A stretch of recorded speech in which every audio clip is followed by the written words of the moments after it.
David Edward and David Page discuss David Page's new book, Food Americana. David, how are you? I could not be better. How are you? I'm doing very good, and we've got a little bit of the spirit of technology going on because we're both on the East Coast, but in the United States, we couldn't be any farther away on the East Coast than we are right now. I could be in Maine. Yeah, see, I'm in New Jersey. There's a little bit more. Nah, the world stops at New Jersey. I'm not even convinced it has a northern border. I think it's just got a cliff. No, it just becomes Canada. It just becomes Canada. That's right. So, David, first of all, thank you very much for taking the time to be on this podcast. And we're going to discuss. Thanks for inviting me. Of course. We're going to discuss your book, Food Americana. And I want to make sure I say it right. But also, I just want to introduce you. I don't normally introduce my guests. I let you introduce yourself, but I don't think you will say as many of the wonderful things about yourself that I'm about to say about you. So. Okay. So David Page, so you are actually the person. So there's two. We've talked some, but there's two TV shows in the world. There's House Hunters, and then there's Diners, Drive-Ins, and Dives.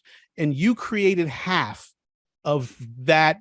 What's on most people's TVs at any time for background noise or because they're interested. And I know when I first watched Diners, Drive-Ins, and Dives, when I first saw it, and this is a long time ago. I like one show just rolled into the next and rolled into the next. I think I watched like 4 hours and it just kept me going. Yeah. And that's you. You created that. You won 2 Emmys. Is that right? For not for that show, but I have 2 Emmys in my career. Well, that's even better. So you have a commercial success and then you have a professional success. So yeah, you've won a 2-time Emmy winner and you've written a book called Food Americana that we're going to talk about. So you're really moving and shaking doing some big things. And you went through a big time publisher for this. So, I mean, this whole thing is the real deal and it's selling pretty good. In fact, on Amazon, the paperback is selling much better than the Kindle. So I'm curious to hear your that thoughts on surprises me. Although when it comes to food, I think people, especially if there are recipes and there's one at the end of each chapter, I think people like to dog-ear food books. And yes, technically you can do that electronically, but I think it's something you want to look at. Were you expecting that? Not at all. I'm a book lover, but I'm almost ashamed to admit that I do almost all of my reading on Kindle these days because it's easier and it's also subject to immediate gratification. You know, finish one book, buy another. So that's right. That's right. I used to take great pride in a massive living room full of books, but times have changed. No, that's right. I don't think I've bought a paperback book in a long time, but I used to just like, I used to buy the hardbacks and then I put so did I. And you'd have several by the side of the bed and you'd be reading them. But yeah, I'm reading a mystery novel, a book about female comics, and Tina Brown's latest tell-all on the Royals.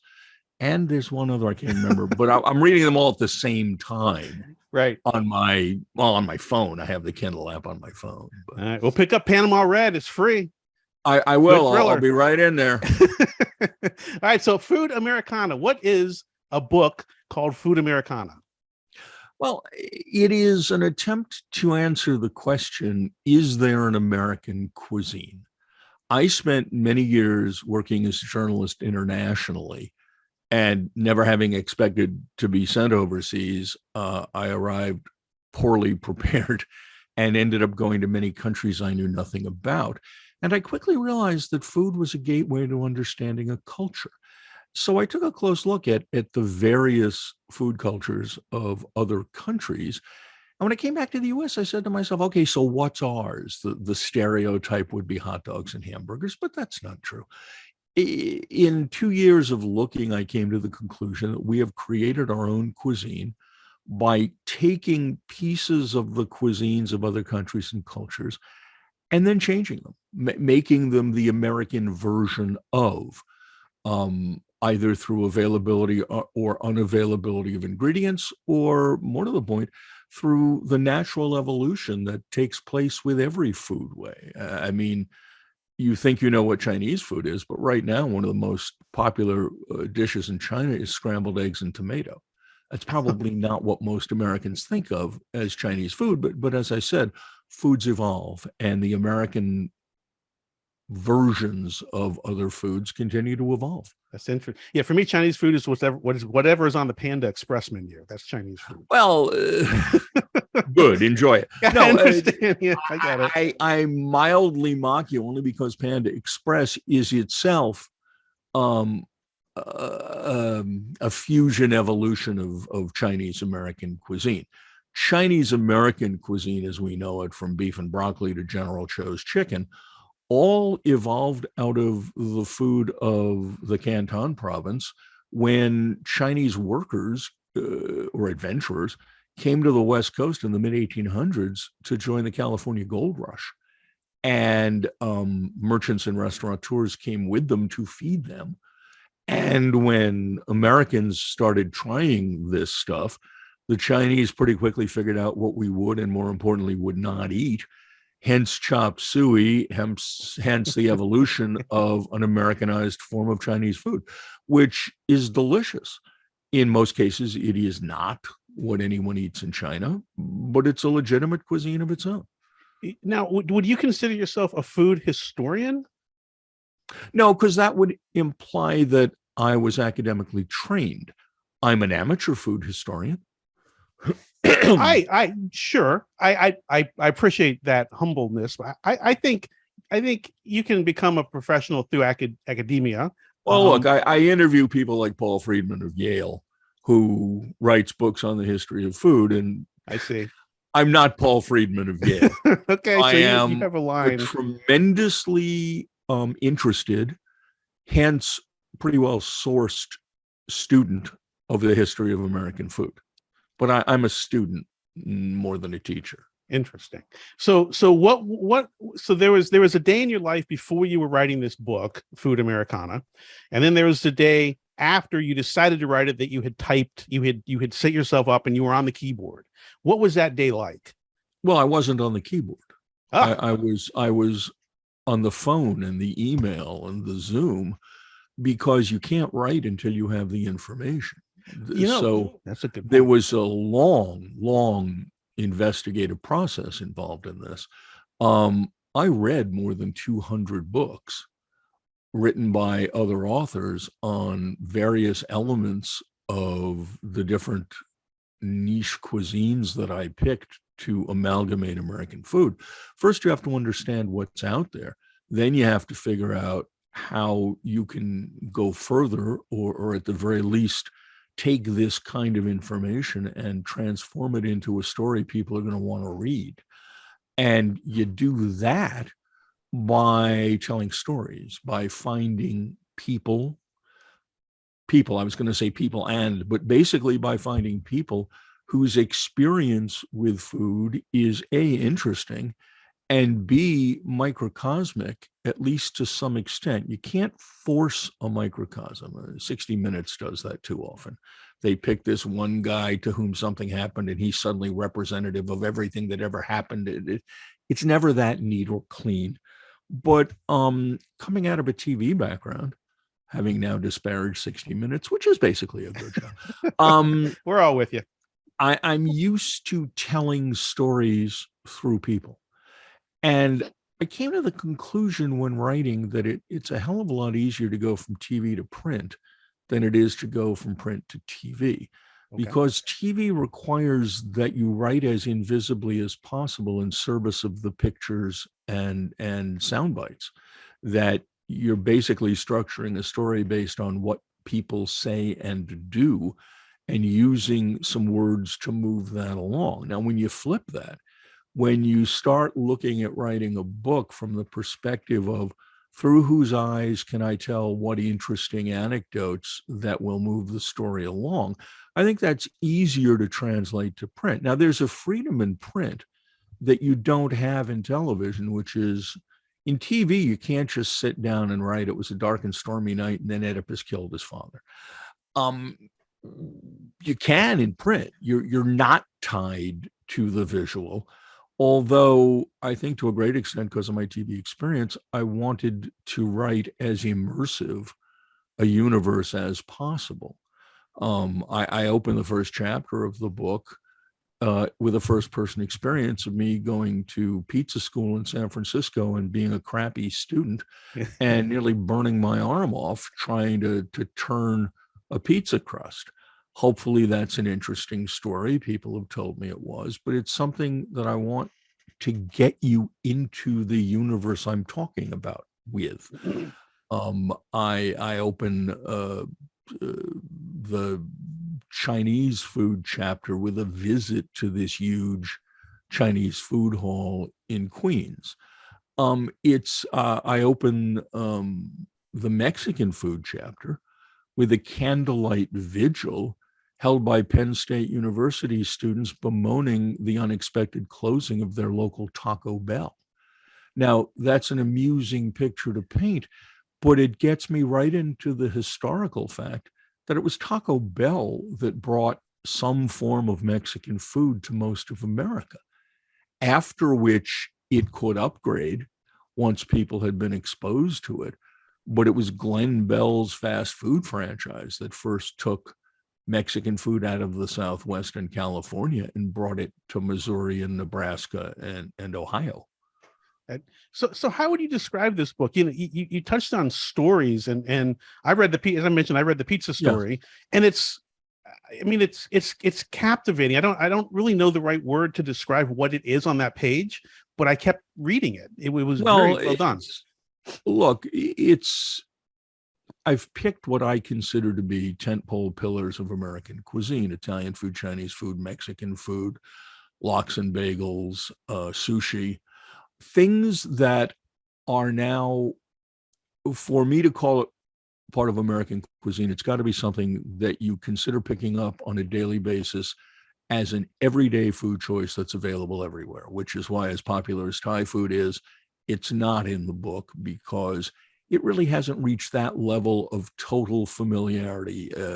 And in places where it exists, it's still, oh, let's go out for Thai.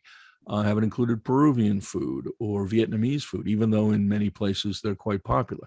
I picked the foods that are everyday options for everyday Americans. But because you wrap it in a story, you're able to teach. I learned more about how pizzas are made in an oven on the first page of your book than I've known in my, long number of years on this planet. Well, that's really nice to hear. The fact of the matter is, I spent much of my career as an investigative reporter.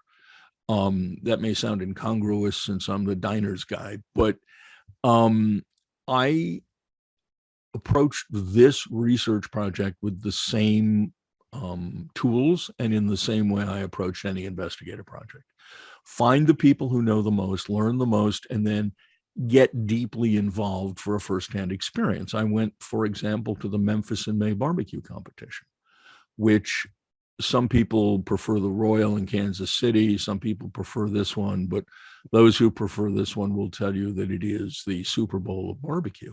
And I was, I'd rather be lucky than good. I was thinking about going down there, and I was looking at the list of competitors, and it occurred to me, I found this one barbecue joint that had won two of the last 3 or 4 grand championships there, including the previous year. And I realized I had these people on diners. So I called them up. It was the Shed in Mississippi. And I said, could I be a fly on the wall with you guys? And they said, sure, come on down. So it gave me an inside look and a perspective of a story to tell about how it is to compete there. Which made it far more interesting than me just walking around talking to a lot of people saying that's some really nice meat. Right. And it was poignant because they didn't win. They lost by this much. In fact, all of the usual suspects lost by this much that year. And yet their whole hog that they prepared, after they gave the judges' portions away, I went back into the trailer and started stealing food. It was the best barbecue I've ever had in my life. Wow. Pork barbecue. The best beef barbecue is at Louis Miller's in Taylor, Texas. Nice. Well, so what does someone get out of reading this book? I hope they get hungry. And I hope they get a deeper appreciation for the foods of America, the foods they love. I want them to understand that you should eat good food. That doesn't mean don't put on your Birkenstocks and check that everything's organic and that no cattle were ever yelled at. Which all of that is important, but I want people just to appreciate a well-made basic meal. You know, I'm an amateur cook. I'm not a chef. I don't have that innate skill to know when something is done. I'm the guy still cutting the steak open to see if it's done. But you know, I'd rather you can buy a rotisserie chicken, and that's fine for certain experiences. But I'd rather pull a roasting chicken out of my fridge, put it in the oven. The whole prep takes 7 minutes. And, you know, 40 minutes later or an hour later, I've got dinner, and it's a real dinner. Or we live near Philly, where roast pork sandwiches, cheesesteaks are not the real Philly residents go to. The roast pork sandwiches, it's pork loin on crusty bread with provolone and broccoli rabe. I've started making those myself at home, just throwing a pork loin into the oven and going nuts. And it takes 10 and a half seconds, and it's wonderful. I mean, I came downstairs from my office yesterday, and sitting by the side of the fridge freezer was a frozen pork loin. I said to my wife, I guess you'd like pork sandwiches for dinner? She said, oh, yeah. So, that's awesome. You know. All right. Well, we got to wrap this up, but I have one more question I want to ask you before I ask you how the book, if anything surprised you about having the book out. And that is in this medium, and you did it with Diners, Drive-Ins, and Dives, and you did it with this book, but you've transcended mediums. You're writing, or with the TV show, you're showing an experience that medium cannot convey, because we can never know what the food tastes like. But somehow you've done it, and you invented it. I mean, this is all you when it comes down to it. That's very kind of you. And it's very different in the two media. One of the secrets to making you taste the food on Diners, and I don't know what they do these days, but when I was doing the show, I spent 23 hours in audio post-production on every episode, because I used your ears to make up for the senses that you couldn't employ. I wanted you to hear the sizzle as the meat hit the grill, and to hear the scrape as the spatula went in to get it, and the boil. I used every element that I could to accentuate your sense of being within that environment. When you're writing, you do the same thing. You have to be careful, because there's only so many times you can write that something was glistening with fat. But basically, you want to be as detailed in description as possible. If something, talking about my visit to the Chinese food market, I made a big point of discussing texture, which is a big part of Chinese cooking in China. But it's also something that you may not think about when reading about food.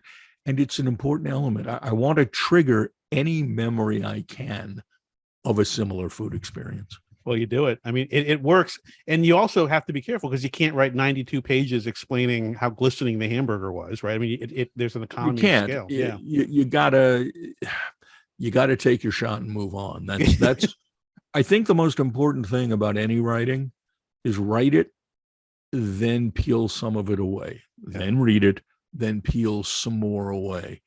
Redundancy, especially in the overuse of adjectives, is just a killer. Yeah. All right. So, David, is there anything that has surprised you? Look, the book came out in May 2021, so it's been out just over a year. Is there anything that surprised you about its release, or anything that has surprised you now that it's got some legs under it?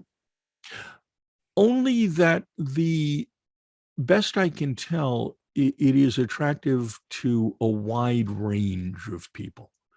And I'm happy about that. But I feared that it would be foodies only, and it doesn't appear that that's the case. No, this kind of stuff, the stuff you do, this is, we used to call it escapism, but anymore, at least for me, it's where I go to get away from all the other noise and all the other stuff that's just horrible, right? Everything about life is horrible. You go in here, you have 23 minutes of some good looking food, or here you've got a great book you can read and segments. And how many different segments are there in the book? You caught me. 12. 12. Okay. I was gonna say 14, but then I hate to ask questions. 12. I don't know the answer. Yeah. Okay. 12. Okay. Yeah. So I mean, it's perfect. And you can digest one of those in a sitting. And it's very much a story. It's everything. I really hope you do very well. The book is Food Americana. David Page, sir. It's been great talking to you. And I'll put all the links. Thank you. I'll put all the links below to your stuff in this, and off we go. Thank you again. Thank you. Bye. Take care. Thank you for watching. Please consider hitting the subscribe button.